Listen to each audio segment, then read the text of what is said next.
其实啊，我们共产党这个恶呢，我们很多不了解。嗯像我们刚开始学徒的时候做奶油蛋糕，以前最早的奶油蛋糕，我们其实那个时候还是很安全的，因为它是用蛋清儿做的，当时没有鲜奶油，嗯用蛋清儿加上那个所谓的琼脂啊，熬加糖呢，糖浆熬的，然后呢再加上几滴那个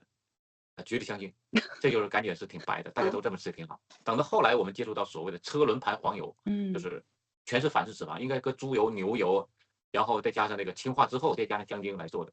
感觉也不错。但是就感觉你到肚里它化不了，嗯粘在嘴里边，因为它太硬了。嗯它这个一桶黄油是16.5公斤的话，没有一个中国字，我们都以为啊，原来外国黄油是这样。后来说还有什么叫2滴水黄油，哇，这是什么瑞士品牌特别好，就1公斤的油里边只有2滴水，就是油脂含量特别高。原来这些企业全是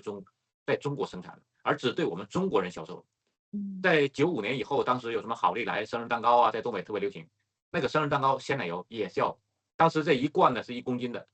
成本是多少钱呢？13块、15块左右。结果呢，它也是食品添加剂，压根就没有奶，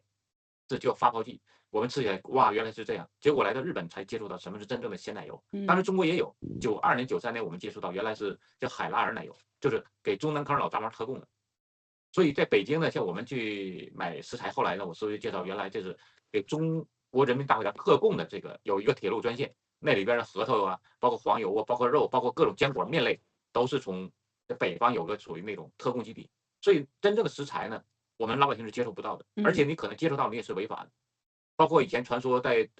黑龙江那边有个天然的什么那个湖水啊，是什么泉水的，习近平查了之后，结果呢，这个湖水那个水源地就被封了，为什么？哦这是要供应中南坑的人，我们老嗯百姓从那里，当特供了那就属于军事基地，你接触了可能就要被枪毙、被犯法，因为还有一个最重要的就是我们老百姓不知道什么叫自己的权利，包嗯括像锦西有一个叫呃葫芦岛核潜艇基地，我们嗯在日本随便的什么横须贺基地都会去看、去拍照，去上飞机上、去上那个航母上去拍照。可是，在那个地方，你很远的地方，你去拍张照片，就说你泄露国家机密。就共产党给我们造成很多这种迷惑，什么叫国家机密？嗯嗯我们普通老百姓就不知道，他故意安个罪名来杀鸡儆猴，